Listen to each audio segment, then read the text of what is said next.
Hello प्यारे बच्चों, स्वागत है आपका एक नई और शानदार वीडियो में। सो प्यारे बच्चों, हम लोग इंग्लिश को बिल्कुल जीरो लेवल से सीख रहे हैं। तो अगर आपको भी इंग्लिश नहीं आती, अगर आप भी इंग्लिश को बिल्कुल जीरो लेवल से सीखना चाहते हैं तो इस वीडियो को पूरा देखिएगा। आपको इस वीडियो से बहुत कुछ नया सीखने को मिलेगा। अगर आप इंग्लिश में बिल्कुल जीरो हैं तो भी आप इस वीडियो को देखिए, आपको इस वीडियो से बहुत कुछ सीखने को मिलेगा। तो अगर आप इन चीज़ों को समझ लेते हैं तो आप 100% इंग्लिश को सीख जाएंगे। जब तक आप इन बेसिक चीज़ों को नहीं समझे रहेंगे, आगे चल के आपको बहुत ही परेशानियों का सामना करना पड़ेगा। जैसे आप इंग्लिश को पढ़ेंगे, इंग्लिश की स्टोरी उसे ट्रांसलेट करेंगे या फिर कोई भी चीज़ इंग्लिश का पढ़ेंगे तो आपको बहुत दिक्कत आएगी। लेकिन अगर आप इन बेसिक चीज़ों को समझ लेते हैं तो आप 100% कोई भी चीज़ है उसे आप पढ़ लिख समझ सब सकते हैं। लेकिन अगर आप नहीं समझे रहेंगे तो आपको दिक्कत आएगी। तो मैं आपको यह बेसिक चीज़ों को समझाने का प्रयास कर रहा हूँ। आज मैं लेकर आया हूँ ए से शुरू होने वाले, ए से स्टार्ट होने वाले, शुरू होने वाले कुछ वर्ड्स लेके आया हूँ जिसके हम लोग मीनिंग को, प्रोनाउंसिएशन को लिखेंगे। लिखने से क्या होता है कि अगर आप किसी चीज़ को लिख लेते हैं तो वह चीज़ें जल्दी से याद होती हैं। अगर आप किसी चीज़ को याद करना चाहते हैं, उसे लिख लेते हैं तो वह बहुत जल्दी याद हो जाता है और ज़्यादा दिन तक याद रहता है, भूलने का चांस बहुत ही कम होता है।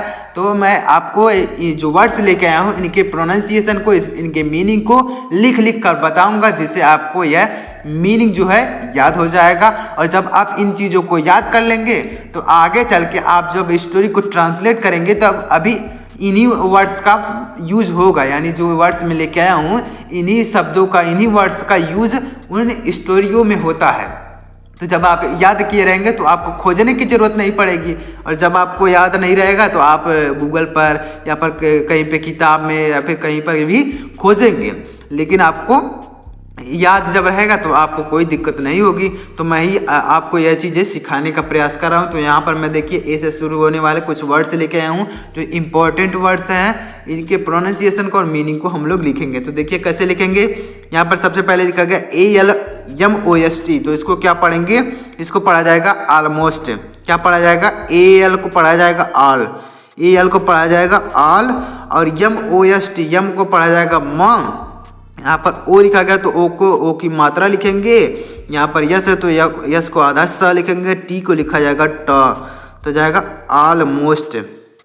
सॉरी, यहाँ पर ल बीच में रहेगा तो यहाँ पर आप ल लिख दीजिए तो हो जाएगा ऑलमोस्ट। तो ऑलमोस्ट क्या पढ़ते हैं, ऑलमोस्ट में से होता है लगभग, यानी इसका हिंदी अर्थ जो होता है लगभग। तो इसका हिंदी अर्थ हो जाएगा लगभग, यानी इसको पढ़ा जाएगा ऑलमोस्ट।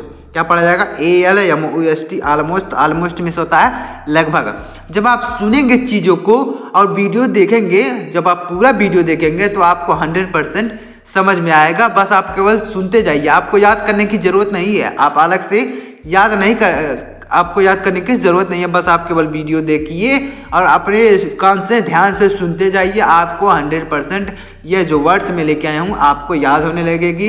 और जब आगे कहीं भी ये शब्द आएंगे तो आपको समझ में आएगा कि ये ऑलमोस्ट का मतलब क्या होता है, लगभग होता है।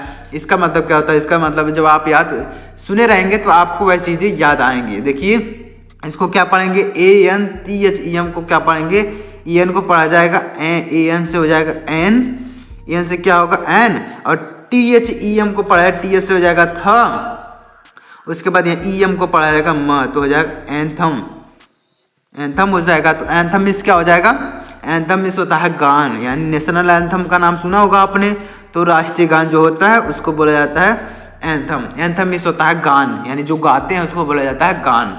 तो इस तरीके से, तो उम्मीद करता हूँ आपको ये समझ में आ रहा होगा। तो अगर आपको चीज़ें समझ में आ रही हों तो वीडियो को एक लाइक कर दीजिएगा। लाइक करने से मुझे यह पता चलता है कि मैं जो चीज़ें आपको सिखाने का प्रयास कर रहा हूँ वह चीज़ें आपको समझ में आ रही हैं कि नहीं। तो अगर आपको चीज़ें समझ में आ रही हैं तो वीडियो को एक लाइक करके सब्सक्राइब कर लीजिएगा चैनल को। देखिएगा आप इसको क्या पढ़ेंगे, इसको क्या पढ़ेंगे, ANXIOUS। तो इसको पढ़ेंगे एनेक्सियस। क्या पढ़ेंगे, एनेक्सियस। EN से हो जाएगा EN लिखेंगे, एनेक्सियस। कैसे पढ़ेंगे, एनेक्सियस, इस तरीके से एनेक्सी हो जाएगा। उसके बाद OUS को पढ़ा जाएगा अस। OUS को क्या पढ़ा जाएगा, अस। OUS को पढ़ा जाएगा अस, तो जाएगा एनेक्सियस। एनेक्सियस मिस होता है चिंतित, एनेक्सियस मिस क्या होता है, चिंतित। तो इसको लिख देंगे, हिंदी अर्थ हो जाएगा इसका चिंतित। अब देखिए इसको क्या पढ़ा जाएगा, ACADEMIC, तो इसको पढ़ा जाएगा एकेडमिक। एकेडमिक कैसे पढ़ेंगे, यहाँ पर ए है तो इसको लिए लिखा जाएगा ए, उसके बाद CA को पढ़ा जाएगा के, सी को क्या पढ़ा जाएगा, का पढ़ा जाएगा, और ए है तो ए के लिए यहाँ ए की मात्रा लगा देंगे। उसके बाद डी है तो डी को पढ़ा जाएगा डा, और यहाँ पर ई है तो ए की मात्रा लगाएंगे। उसके बाद फिर यहाँ पर यम है तो यम के लिए लिखा जाएगा मा, आई है तो उसके लिए छोटी की मात्रा लिखेंगे। उसके बाद सी के लिए लिखा जाएगा का, तो जाएगा एकेडमिक। इसको क्या पढ़ेंगे, एकेडमिक। एकेडमिक मीन्स क्या होता है, एकेडमिक मीन्स होता है शैक्षिक। एकेडमिक मीन्स होता है शैक्षिक, तो इसका हिंदी मीनिंग जो हो जाएगा वह शैक्षिक हो जाएगा। तो इस तरीके से आप वर्ड्स की मीनिंग को याद कर सकते हैं। जब आप लिख लेंगे, जब आप इन चीज़ों को देखेंगे कि मैं लिख लिख कर बता रहा हूँ, तो आपको यह चीज़ें याद होंगी। जब आप नहीं देखेंगे, नहीं सुनेंगे, तो याद कैसे होंगी। तो आप जब वीडियो डेली देखेंगे, डेली सुनेंगे, तो आपको 100% वह चीज़ें याद होंगी। मैं वीडियो को डेली अपलोड करता हूँ, 6 बजे अपलोड करता हूँ, तो आप डेली वीडियो देखा कीजिए, तो आपको 100% हर चीज़ें समझ में आएंगी। जब आप एक दिन देखेंगे, एक दिन नहीं देखेंगे, तो आपको नहीं समझ में आएंगे। जब आप एक दिन देखेंगे, एक दिन नहीं देखेंगे, और अगर आप डेली देखेंगे तो आपको हर चीज़ें समझ में आएंगी। इसको क्या पढ़ा जाएगा, ACCIDENT, इसको पढ़ा जाएगा एक्सीडेंट। क्या पढ़ा जाएगा, ए, इसके लिए ए के लिए लिखा जाएगा ए, उसके बाद यहाँ पर सी के लिए लिखा जाएगा आधा का, उसके बाद सी के लिए लिखा जाएगा सा। अब देखिए यहाँ पर सी के लिए सा भी पढ़ते हैं, सी के लिए का भी पढ़ते हैं, दोनों को पढ़ा जाता है। उसके बाद यहाँ पर आई है तो उसके लिए लिखेंगे, मात्रा लगाएंगे बड़ी की। उसके बाद डी के लिए लिखा जाएगा डा, ई है तो ए की मात्रा लिखेंगे, एन के लिए लिखा जाएगा धना, टी के लिए लिखा जाएगा टा, तो जाएगा एक्सीडेंट। एक्सीडेंट मीन्स क्या होता है, दुर्घटना। एक्सीडेंट मीन्स क्या होता है, दुर्घटना। तो यहाँ पर इसका हिंदी मीनिंग जो होगा वह जाएगा दुर्घटना। यानी एक्सीडेंट, जैसे कई गाड़ी उड़ी से एक्सीडेंट होता है तो उसको क्या बोलते हैं, एक्सीडेंट। यानी जैसे गाड़ी कहीं पर उसका टक्कर हो जाता है तो उसको बोलते हैं एक्सीडेंट हो गया है। तो एक्सीडेंट, एक्सीडेंट मीन्स क्या होता है, दुर्घटना। इसको क्या पढ़ेंगे, ACCOUNT, तो इसको पढ़ा जाएगा अकाउंट। इसको क्या पढ़ा जाएगा, अकाउंट। तो ए के लिए लिखा जाएगा AC है तो उसके लिए लिखा जाएगा का, और ओ है तो अ की मात्रा लगाएंगे, और उसके बाद यू है तो छोटा ऊ लिखेंगे। उसके बाद यहाँ पर एन है तो न लिखेंगे, और टी के लिए लिखा जाएगा ट। तो अकाउंट, इसको क्या पढ़ेंगे, अकाउंट। अकाउंट मीन्स क्या होता है, अकाउंट मीन्स होता है लेखा, अकाउंट। तो इस तरीके से इसका मीनिंग हो जाएगा लेखा। तो इस तरीके से तो उम्मीद करता हूँ आपको ये चीज़ें समझ में आ रही होंगी। तो अगर आपको ये चीज़ें समझ में आ रही हो तो वीडियो को लाइक करिएगा जरूर। देखिए क्या लिखा गया है, इसको क्या पढ़ेंगे, ACTION, तो इसको पढ़ेंगे एक्शन। क्या पढ़ेंगे, ए के लिए लिखा जाएगा ए, सी के लिए लिखा जाएगा आधा का, उसके बाद TION को पढ़ा जाएगा शन। TION को क्या पढ़ा जाएगा, शन। तो इसको जाएगा एक्शन। एक्शन मीन्स क्या होता है, एक्शन मीन्स क्या होता है, कार्य। तो हो जाएगा कार्य। तो इस तरीके से हो जाएगा एक्शन। एक्शन मीन्स हो जाएगा कार्य।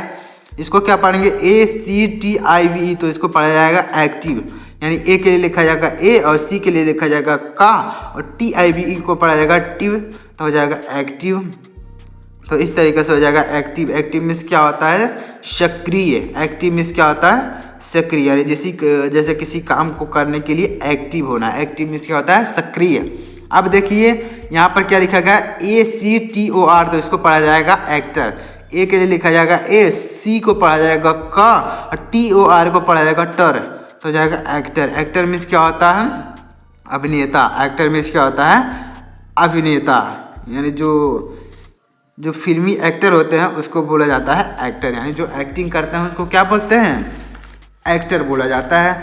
अब देखिए उम्मीद करता हूँ आपको ये समझ में आया होगा। अब देखिए इसको पढ़ेंगे एड्रेस। एड्रेस कैसे पढ़ेंगे, ADD को पढ़ा जाएगा एड, ए के लिए लिखा जाएगा ए, DD को पढ़ा जाएगा ड, और RES को पढ़ा जाएगा रेस, तो हो जाएगा एड्रेस। तो एड्रेस मीन्स क्या होता है, पता। एड्रेस मीन्स क्या होता है, पता। जैसे अपने गाँव का पता तो उसको बोलते हैं एड्रेस। अब देखिए इसको क्या पढ़ेंगे, इसको पढ़ा जाएगा ACCEPT, तो इसको पढ़ा जाएगा एक्सेप्ट। क्या पढ़ा जाएगा, ए के लिए लिखा जाएगा ए, और सी के लिए लिखा जाएगा का, और सी के लिए लिखा जाएगा स, ई के लिए ए की मात्रा, पी के लिए लिखा जाएगा प, और टी के लिए लिखा जाएगा ट, तो हो जाएगा एक्सेप्ट। एक्सेप्ट मीन्स क्या होता है, स्वीकार करना। एक्सेप्ट मीन्स क्या होता है, स्वीकार करना। तो यहाँ पर इसका हिंदी मीनिंग हो जाएगा स्वीकार करना, स्वीकार। एक्सेप्ट मीन्स होता है स्वीकार। इस तरीके से यहाँ पर AGAIN इसको पढ़ेंगे अगेन। ए के लिए लिखा जाएगा आ, ए के लिए ए भी लिखते हैं, ए के लिए आ भी लिखते हैं, तो यहाँ पर ए के लिए लिखा जाएगा ए, और उसके बाद यहाँ पर क्या लिखा गया जी, जी को पढ़ा जाएगा गा, ए आई को पढ़ा जाएगा ए की मात्रा, और एन के लिए लिखा जाएगा ना, तो हो जाएगा अगेन। अगेन मीन्स क्या होता है फिर से, अगेन मीन्स क्या होता है फिर से या फिर दोबारा, यानी फिर से, जैसे किसी काम को दोबारा करते हैं तो बोलते हैं अगेन। अगेन मीन्स होता है फिर से या फिर दोबारा। ABOUT इसको क्या पढ़ेंगे अबाउट। यहाँ पर ये जो है ए है इसको पढ़ा जाएगा आ, और बी को पढ़ा जाएगा बा, बी को क्या पढ़ा जाएगा बा, और यहाँ पर आ ओ है तो आ की मात्रा लिखेंगे, या यू है तो छोटा ओ लिखेंगे, टी के लिए लिखा जाएगा ट, तो हो जाएगा अबाउट। अबाउट मीन्स क्या होता है बारे में, तो इसके लिए हिंदी अर्थ हो जाएगा बारे में, तो इसका मीनिंग हो जाएगा बारे में। तो उम्मीद करता हूँ आपको समझ में आ रहा होगा। अगर आप ये चीज़ों को याद कर लेते हैं तो आगे चल के आपको बहुत ही बेनिफिट होगा, बहुत ही फ़ायदा होगा। जब आप कोई स्टोरी ट्रांसलेट करेंगे, कोई भी चीज़ पढ़ेंगे, कोई भी चीज़ लिखेंगे, तो यही चीज़ें प्रयोग में आती हैं, क्योंकि यह डेली वर्ड्स है, यानी डेली यूज होने वाले वर्ड्स हैं। जब आप इन्हें याद कर लेंगे, इसका हिंदी अर्थ, मीनिंग, प्रोनाउंसिएशन याद कर लेंगे, तो आपको बहुत ही फ़ायदा होने वाला है। इसको क्या पढ़ेंगे AFTER, तो इसको पढ़ा जाएगा आफ्टर। ए के लिए लिखा जाएगा आ, और उसके बाद यहाँ पर यफ तो उसके लिए आधा TER को हो जाएगा टर, तो हो जाएगा आफ्टर। आफ्टर मीन्स होता है बाद में, तो यहाँ पर लिखेंगे बाद में, यानी इसका मीनिंग हो जाएगा बाद में। इसको क्या पढ़ेंगे ABUSE, तो इसको पढ़ा जाएगा अब्यूज़। क्या पढ़ा जाएगा अब्यूज़। अब्यूज़ मीन्स होता है गाली देना, तो यहाँ पर हो जाएगा अब्यूज़। अब्यूज़ मीन्स होता है गाली देना, जैसे हम किसी को गाली देते हैं तो उसको बोलते हैं एब्यूज़। एब्यूज़ मीन्स होता है गाली देना। तो उम्मीद करता हूँ आपको यह जो वर्ड्स मैं लेके आया था या आपको समझ में आएंगे। तो अगर आपको समझ में आए हों तो प्लीज़ एक वीडियो को लाइक करिएगा, और अगर आपको नहीं समझ में आया है तो आप एक बार फिर से वीडियो को देखिएगा। आपके ये जो वर्ड्स हैं ये याद हो जाएंगे आपको पूरी तरीके से, उसके बाद आपको याद करने की ज़रूरत नहीं पड़ेगी, आपको यह वर्ड्स याद हो जाएंगे।